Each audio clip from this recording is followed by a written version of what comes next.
Welcome to radicalwellnesstv.com. This is Laura Lee. I'm here to help you with your health proactively. I'm a natural health facilitator, and we teach you how to take care of your body, your brain, your a lot of things that you haven't been taught in school or anything. So this is a parent's checklist. This is Navigating Your Teen Years by National Youth Anti-Drug Media Campaign. So we taxpayers paid for this, so we might as well read this. It has a lot of good ideas in it, and this is sort of a series. This one is the Busy Parents Checklist.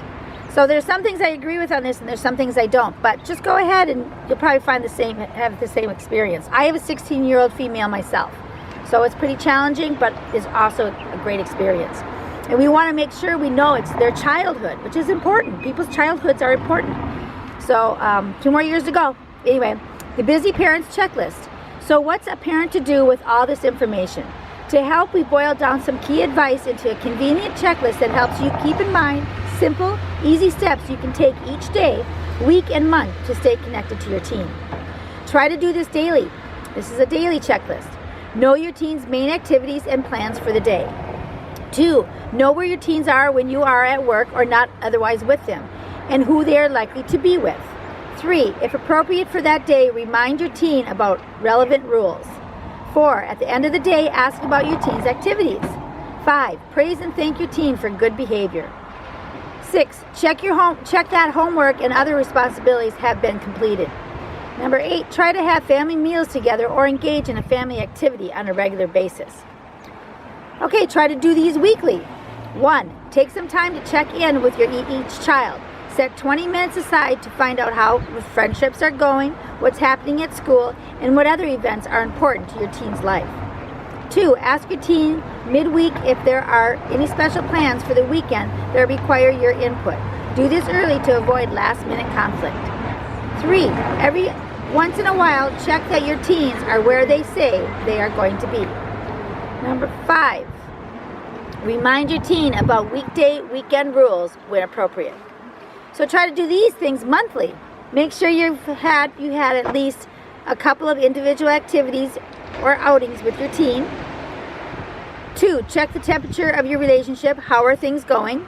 3, check in with your teen to see what has taken up his or her time and interest this month, and discuss it. Ask if there's anything you can do to help. Number 4, make sure you follow through on any recent promises to your teen.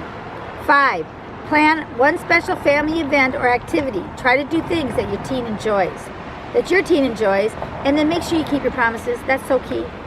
6, get a report from teachers on your teen's school progress. Check in with coaches or a guidance counselor about extracurricular activities.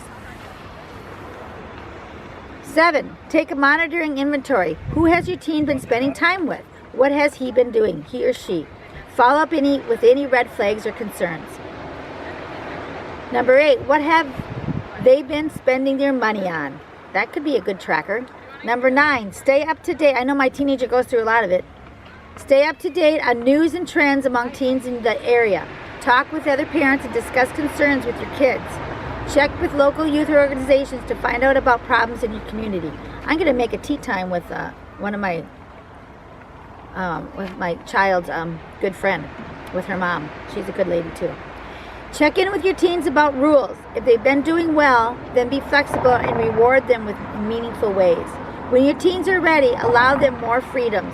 Discuss any new rules or limits for new activities. So there's a final note here, and I'll go ahead and read it right now. A final note. It's worth remembering that most teens today are doing well, thanks in large part to the supportive, loving, and involved parents, like you. But there's no doubt that parenting a teen can be overwhelming. Even parents who do everything right sometimes have kids who turn to alcohol, tobacco, or illicit drugs. But despite all the competing influences in the lives of teens, parents remain their kids' first and best teachers. You don't have to be the expert. You just need to focus on being the parent and knowing how and when to access the information you need. Most parents wrestle with their role at some point during the teenage years. In fact, many parents and caregivers are already doing many things right and just need to hear they are all on the right path. However, difficult the passage through adolescence may be. Other parents might look for more concrete ideas to help their teen navigate these tricky years. Your parent style may be strict, lenient, or somewhere in between. But whatever the case, the research shows that parents and families are a teen's best bet. Be there for your teen, and your teenager should be just fine. So acknowledgments for this parenting handbook was written by the National Youth Anti-Drug Media Campaign.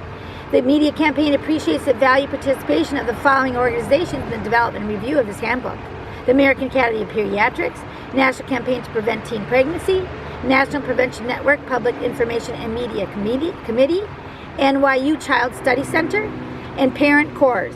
And I'll put in the description, I'll go ahead and put the websites for those places. All right, and there's more help too. So anyway, love life and life will love you back. Do a parenting network.